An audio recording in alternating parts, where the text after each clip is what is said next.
Junior চিকিৎসকরা লালবাজার অভিযানের ডাক দিয়েছিলেন গতকাল। তাদের সেই লালবাজার অভিযানের দিন ছিল, কিন্তু দিন পেরিয়ে রাত পেরিয়ে গেল, আজ সকাল হয়ে গেল, এখনো পর্যন্ত সিপির পদত্যাগের দাবিতে অনড় জুনিয়র চিকিৎসকরা রয়েছেন রাস্তায় এবং তার সঙ্গেই যোগ দিচ্ছেন সাধারণ মানুষেরা। গতকাল রাতে আমরা দেখেছিলাম সেলিব্রিটিদের একাংশ তারা এসেছিলেন তাদের সঙ্গে যোগ দিতে, এবং ছবিটা বড়ই অদ্ভুত, কারণ মাঝখানে কোথাও যেন একটা দুর্গ তুলে দেওয়ার চেষ্টা, একদিকে আন্দোলনকারী, অপরদিকে এই আন্দোলন প্রতিহত করার জন্য পুলিশ, তারা সচেষ্ট হয়ে আছেন। কিন্তু দেখুন সেই ছবি, যেখানে সমাজের বিভিন্ন স্তরের মানুষ, এমনকি ছোটরাও প্ল্যাকার্ড হাতে এগিয়ে আসছেন, যেখানে এই জাতীয় সঙ্গীত গাওয়া হচ্ছে, উদযাপন হচ্ছে, সেখানে এই রকম একটা ছবি কিভাবে পুলিশ পারছে মুখ ফিরিয়ে থাকতে, এই প্রশ্নই বারবার জুনিয়র চিকিৎসকরা করছেন। একটু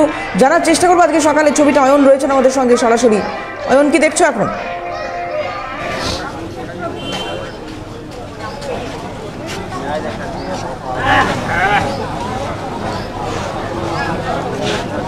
দেখো, একেবারে বিবি গাঙ্গুলি স্ট্রিটের উপরে আমি দাঁড়িয়ে রয়েছে, যেখানে মিছিল ইতিমধ্যেই গতকাল দুপুর থেকে আটকে গিয়েছিল। এক অদ্ভুত ভোর, অদ্ভুত সকাল দেখলো তিলোত্তমা কলকাতা। সেখানে রাত জাগলো শহরের রাস্তায় ডাক্তারি পড়ুয়ারা, রাত জাগলেন যারা সিনিয়র চিকিৎসকরা। ও সেই ছবি ভোর থেকে দেখা যাচ্ছে। আমার চিত্র সাংবাদিক সঞ্জিত চক্রবর্তী যে ছবি দেখাচ্ছেন, রাত জাগলেন শহরের রাস্তায় ডাক্তারি পড়ুয়ারা, তারা ইতিমধ্যেই সেই ছবি, সকালবেলাতেও তারা রাস্তায় বসে রয়েছেন, এইভাবে তারা প্রতিবাদ আন্দোলন করছেন, সেই ছবি দেখা যাচ্ছে। প্রত্যেকে এইভাবে গভীর রাত অবধি তারা এই রাস্তাতেই ছিলেন, এখানেই রাত জাগছেন রাস্তায়। একেবারে সেই ছবি দেখা যাচ্ছে। এক অদ্ভুত ভোর শহর কলকাতা, তিলোত্তমা কলকাতার কাছে এক অদ্ভুত ভোর। ডাক্তাররা রাস্তায়, তারা রাত যাপন করছেন, তারা এখানেই এইভাবেই রাত কাটাচ্ছেন যারা রয়েছেন। হয়তো এই মুহূর্তে তাদের কথা বলার মতো পরিস্থিতি, সেই পরিস্থিতি হয়তো নেই। রাত জেগেছেন, অত্যন্ত ক্লান্ত পরিশ্রান্ত রয়েছেন তারা। আমি কথা বলার চেষ্টা করি, হয়তো কথা বলার মতো আপনাদের পরিস্থিতি নেই, রাত জাগলেন, অত্যন্ত ক্লান্ত, এইভাবে একটা কলকাতা অন্য ছবি দেখলো। রাত জাগলেন আপনারা, দেখুক না শহর কলকাতা আরও ভালো করে ছবি দেখুক, যে সাধারণ মানুষের রাত জাগিয়ে রেখে যে পুলিশগুলো নিজের বাড়িতে ঘুমাচ্ছে, যে পুলিশ কমিশনার নিজে গিয়ে বাড়িতে হয়তো এসি চালিয়ে ঘুমাচ্ছে, বাকিরা রাস্তায় জেগে আছে, এটা দেখুক। কার হাতে এই শহর কলকাতার সিকিউরিটিটা আছে তারা দেখুক, এবং ভবিষ্যতে এই লোকের হাতে কলকাতার সেফটি সিকিউরিটিটা মেনটেন হবে কি না সেটা মানুষ ভাবুক, শহর কলকাতার মানুষ দেখুক। আর আমাদের যে ওর পদত্যাগের যে দাবিটা, সেটা কতটা যৌক্তিক শহর কলকাতার মানুষ বুঝতে পারছে। দেখুন, এই পুলিশকে এতে অসুস্থ হলে হাসপাতালে যেতে হবে, আপনারাই তো চিকিৎসা করবেন, তখন তো আপনাদের দায়িত্ব থেকে তখন আপনারা পিছু হটতে পারবেন না। আজকে তারাই কোথাও মানসিক দৃষ্টিভঙ্গি থেকে আপনাদের দায়িত্ব একেবারে আপনাদের কথা মানছেন না। একদম ছেড়ে দিন চিকিৎসার ব্যাপারটা, আমরা তো চিকিৎসা করবোই, ডাক্তাররা ডাক্তার হচ্ছে চিকিৎসা করার জন্য ওটা। কিন্তু আপনি একটা জেনারেল আইডিয়া নিয়েই ভাবুন না, যে একটা পুলিশকে যাকে আপনি সেফটি এবং সিকিউরিটি যার দায়িত্বে দিয়ে আপনি বাড়িতে ঘুমান রাতে, আজকের উল্টো চিত্র দেখছেন, সে বাড়িতে ঘুমাচ্ছে, লোক রাস্তায় দাঁড়িয়ে আছে, সারা রাত জেগে বসে আছে। এই জিনিসটাকে বিচার করুক না লোক, যে আমাদের যে দাবিটা সেটা কতটা ন্যায্য সেটা বিচার করে দেখুক। একেবারে যে ছবি একেবারে সকাল দেখা যাচ্ছে, যে ভোর হয়ে গিয়েছে, রোদ উঠছে, সূর্যের আলো ইতিমধ্যে দেখা মিলেছে, রাস্তায় বসে রয়েছেন ডাক্তাররা, রাত জেগেছেন। শুধুমাত্র বলবো যে একবারে যারা ডাক্তারি পড়ুয়ারা তারা শুধু নয়, যারা সিনিয়র যারা চিকিৎসকরা তারাও কিন্তু এই কর্মসূচিতে তারা রয়েছেন, তারা কিন্তু উপস্থিত রয়েছেন। সেই পরিস্থিতি, কথা বলার মতো পরিস্থিতি যদিও নেই, তাও কথা বলার চেষ্টা করবে যারা ইতিমধ্যেই রয়েছেন এখানে উপস্থিত রয়েছেন। প্রত্যেকে এইভাবে রাত জাগছেন রাস্তাতে। এক অদ্ভুত ভোর শহর কলকাতা দেখলো, প্রত্যেকে এখানেই এইভাবেই একেবারে রয়েছেন। প্রত্যেকে ডিউটি রয়েছে, একাধিক হাসপাতালে তারা কর্মরত, তাদের ডিউটি রয়েছে, এইভাবে তারা রাত জাগলো। কথা বলবো যে আপনাদের হাসপাতালে ডিউটি রয়েছে, একাধিক কর্মসূচি, এই যে কর্মসূচিতে আবার ডিউটিতে যাব। হ্যাঁ, আমি আর যে কথাটা হচ্ছে চিকিৎসা পরিষেবা বন্ধ, এই কথাটা আমি বলতে চাই একেবারেই চিকিৎসা পরিষেবা বন্ধ নয়। কারণ আমি নিজে একজন মানে একটা উদাহরণ, যে আমি নিজে 18 ঘন্টা ডিউটি করে এখানে এসেছি, এবং আমি এখান থেকে বাড়ি গিয়ে হয়তো 2 ঘন্টা রেস্ট পাবো কি পাবো না আমি জানি না, আমি আবার 18 ঘন্টা ডিউটি করব। এবং এটা এমনটা নয় যে ডিউটি আমরা করছি না, আমরা ডিউটি করছি, সাথে সাথে আন্দোলন করছি, যেমন বললাম জমি আঁকড়ে পড়ে আছি এবং পড়ে থাকবো। যে পুলিশ আজকে আপনাদের এই পরিস্থিতি তৈরি করলো, তারাও তো কোনো না কোনো সময় হাসপাতালে ভর্তি হবেন, আপনারা তো আপনাদের দায়িত্ব পালন করবেন, কিন্তু তারা কি করলো? আপনাদের কথা ভাবলো? না, তারা তো ভাবলো না, তারা ভাবছেও না। এবং সকাল থেকে আমরা দেখতে পাচ্ছি তাদের কিন্তু হ্যান্ড ওভার আসছে। যারা রাত্রিবেলা ছিলেন তাদের জায়গায় বদলে অনেক পুলিশরা আসছেন। আমাদের সেসব নিয়ে কোনো আপত্তি নেই। আমরা এক জায়গায় 36 ঘন্টা দাঁড়াতে জানি, আমরা এক জায়গায় 72 ঘন্টা বসতে জানি, আমরা বসে যাব। এবং তারা যদি আজকে কোনো কারণে হাসপাতালে ভর্তি হয়, আমরা মন প্রাণ দিয়ে আমাদের সবটুকু দিয়ে আমরা সেবা করব। এটুকুনি আমাদের অঙ্গীকার, আমরা অঙ্গীকারবদ্ধ আসলে। কতক্ষণ চলবে এই আন্দোলন? যতক্ষণ না দাবি মানা হবে যতক্ষণ না আমাদের শান্তিপূর্ণ এবং রাজনৈতিক এবং অহিংস দাবিগুলো মানা হবে, যেগুলো একেবারে ন্যায্য বলে আমাদের সকলের মনে হয়। একেবারে দেখো, আন্দোলন চলবে, রাত কেটে ভোর হয়ে গিয়েছে এবং সেখানে সূর্যের আলো উঠতে শুরু করেছে। যতক্ষণ না দাবি মানা হবে ততক্ষণ এই আন্দোলন চলবে, এমনটাই জানাচ্ছেন প্রত্যেকে যারা ইতিমধ্যে রাত জেগেছেন।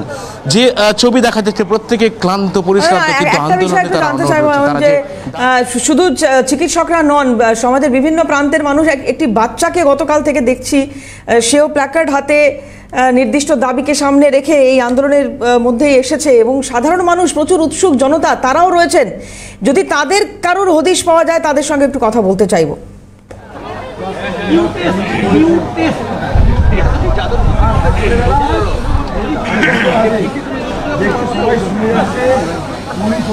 দেখো, ইতিমধ্যেই এই জায়গাতে এই পরিস্থিতিতে কিন্তু তাদের গতকাল রাতে যে ছবিটা দেখা গিয়েছিল, হয়তো তাদের উপস্থিতি নেই, এবং কিন্তু তারা কিন্তু নৈতিক সমর্থন জানাচ্ছেন, প্রত্যেকে উপস্থিত থাকছেন, তারা এসে বা ঘুরে যাচ্ছেন। এই সকালবেলাতে হয়তো তাদের উপস্থিতি দেখা যাচ্ছে না, কিন্তু বহু মানুষ সমর্থন জানিয়েছেন। আমি একটু কথা বলি, যারা রয়েছেন আপনাদের এই আন্দোলনে বহু মানুষ নৈতিকভাবে সমর্থন জানাচ্ছেন, তারাও আসছেন। হ্যাঁ, আমরা তাদের এই স্বতঃস্ফূর্ত সমর্থন দেখে সত্যিই আপ্লুত। কাল যখন আমরা বিকালে আমাদের যখন আটকে দেওয়া হয়, লালবাজার পর্যন্ত যেতে দেওয়া হয় না, তারপর থেকে আমরা অবস্থানে বসতে এখানে বাধ্য হই। তারপর থেকে বিভিন্ন মানুষ, বিভিন্ন অচেনা মানুষ, বিভিন্ন পথ চলতি মানুষ, স্থানীয় দোকানদার, তারা এসে যেভাবে জলের বোতল থেকে শুরু করে বিস্কুট, কেক, বিভিন্ন খাদ্য সামগ্রী বিতরণ করে চলেছেন। এখানকার যারা স্থানীয় বাসিন্দা আছেন তারা বলছেন আমাদের বাড়িতে এসে বাথরুম আপনারা ইউজ করতে পারেন। এখানে স্থানীয় একটা রেস্টুরেন্ট, তিনি বলে দিয়েছেন আমার রেস্টুরেন্ট সারা রাতের জন্য খোলা, যখন ইচ্ছা বাথরুম আমার ইউজ করা যাবে। তো এগুলোতে আমরা সত্যিই খুবই আপ্লুত এবং মানুষের সমর্থন পুরোপুরিভাবে আমাদের পাশে আছে, এটা দেখে আমরা আরও নিশ্চিত হয়েছি। প্রত্যেকে দেখো, প্রত্যেকে নৈতিকভাবে সমর্থন জানাচ্ছেন ডাক্তারি পড়ুয়াদের যে আন্দোলন, সেই আন্দোলনকে সমর্থন জানাচ্ছেন। তারা আসছেন, তাদের পাশে দাঁড়াচ্ছেন, স্লোগান দিচ্ছেন, জাস্টিসের যে লড়াই, সেই লড়াই তারা সামিল হচ্ছেন। এইভাবেই কিন্তু প্রত্যেকটা মানুষ সমর্থন জানাচ্ছেন। অন্য পাশের যে ছবিটা দেখাবো, যে পুলিশের অবস্থান কিন্তু এখনো পর্যন্ত রয়েছে, সেখানে পুলিশ বর্তমান রয়েছে, তারা কিন্তু বসে রয়েছেন। তাদের যেমনটা জানালেন ডাক্তারি পড়ুয়ারা, এখনো পর্যন্ত এক পাও তারা পিছু হটেননি, কোনোভাবেই কিন্তু তাদেরকে পিছু হটতে দেওয়া হয়নি। তারা প্রত্যেকে এইভাবে তারা রয়েছেন। এবং এই একাধিক যারা আইপিএস পদমর্যাদার আধিকারিকরা, তারা ইতিমধ্যে অবস্থান করছেন এখানে। এবং অন্য পাশে ডাক্তারি পড়ুয়ারা এখনও পর্যন্ত তাদের আন্দোলনে অনড়, তারা তাদের উপস্থিতি, সেই উপস্থিতি কিন্তু তাদের রয়েছে সেখানে। এমনই ছবিটা সকাল থেকে ধরা পড়ছে। দেবারতী, এই যে যেরকমটা দেখা যাচ্ছে, গতকালও একাধিকবার কথা হয়েছে যে সন্দীপ ঘোষের গ্রেপ্তারি একটা সম্পূর্ণ একটা অন্য মামলায়।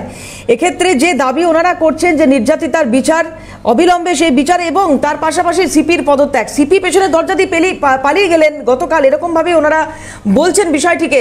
আজকেও তো এই ঘটনার পুনরাবৃত্তি হতে পারে, আজকেও দেখা না করতে পারে। কতদিন এভাবে থাকবেন? একটা তো নির্দিষ্ট সময় থাকে, এইভাবে তো রাস্তা আটকে বসে থাকা যায় না, আইন বিরোধী এটাও।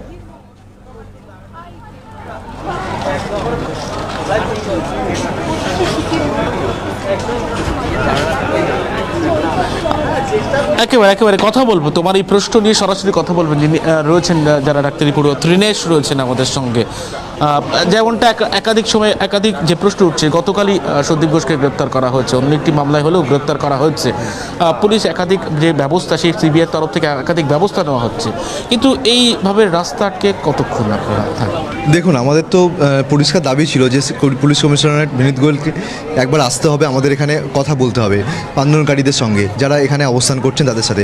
অথবা তিনখানা প্রস্তাব রাখা হয়েছিল, এক তাকে আসতে হবে, অথবা তাকে পদত্যাগ করতে হবে, অথবা আমাদের মিছিলটাকে আর কিছুটা এগোতে দিতে হবে। আমরা যেমন স্বাস্থ্য ভবনের সামনে গিয়ে স্বাস্থ্য ভবনে শান্তিপূর্ণ অবস্থান করেছিলাম এবং তারপরে আমাদের প্রতিনিধি দল গিয়ে তাদের সাথে কথা বলেছিল স্বাস্থ্য ভবনের প্রতিনিধিদের সাথে, তেমন বিনীত গোয়েলের সাথেও আমরা সেমভাবে লালবাজার অবধি পৌঁছে কথা বলতে চেয়েছিলাম।